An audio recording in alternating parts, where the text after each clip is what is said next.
বিসমিল্লাহির রহমানির রহিম। আমি পল্টন থানা স্বেচ্ছাসেবক দলের যুগ্ম আহ্বায়ক। আমার নাম মোহাম্মদ শফিকুল ইসলাম। আসলে আমাদের এই দীর্ঘদিন 17টি বছর আন্দোলন সংগ্রামের এবং গৌরবের 19শে আগস্ট স্বেচ্ছাসেবক দলের 45তম আজকের এই প্রতিষ্ঠা বার্ষিকী। এই সংগঠনটি শহীদ রাষ্ট্রপতি জিয়াউর রহমান উনি যেদিনকার এই সংগঠনটি তৈরি করেছিলেন, যেখানেই দুর্যোগ সেখানেই স্বেচ্ছাসেবক দল।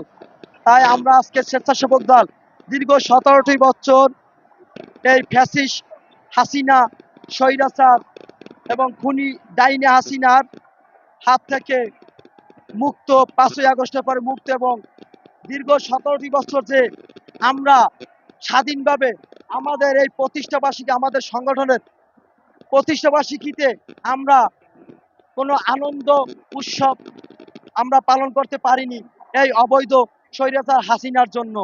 তাই আজকে আমরা এই অবৈধ স্বৈরাচার খুনি হাসিনা এদেশের সাধারণ মানুষ এবং ছাত্র জনতার আন্দোলনে এবং আমাদের জাতীয়তা পরিবারের নেতাকর্মীদের রক্তের বিনিময়ে আমরা এই 5ই আগস্টের পরে আমরা স্বাধীনতা পেয়েছি।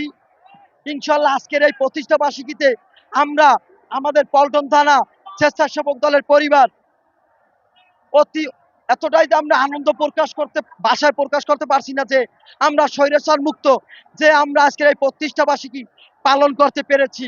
এটা আমাদের সারা বাংলাদেশের গর্ব এই স্বেচ্ছাসেবক দলের। আজকে দেখেন সারা বাংলাদেশে আমাদের স্বেচ্ছাসেবক দল কেন্দ্রীয় কমিটির বিপ্লবী সভাপতি SM জিলানী এবং বিপ্লবী সাধারণ সম্পাদক রাজীব হাসানের নেতৃত্বে সারা বাংলাদেশে আজকের এই স্বেচ্ছাসেবক দলের 45তম প্রতিষ্ঠা বার্ষিকী পালিত হচ্ছে, যা এতটাই যে উজ্জীবিত মুখরিত, যা ভাষায় প্রকাশ করার মতো না। এটা আসলে আমাদের যে অনুভূতিটা দীর্ঘ 17টি বছর আমরা এটা প্রকাশ করতে পারি নাই। এই স্বৈরাচার, এই অবৈধ হাসিনার আমলে আমরা যখন প্রতিষ্ঠা বার্ষিকী উপলক্ষে আমরা এই শহীদ প্রেসিডেন্ট জিয়াউর রহমানের মাজারে যখন ফুল দিতে আসতাম, তখন অনেক এই অবৈধ পুলিশ লীগের অনেক আক্রমণের শিকার হয়েছি।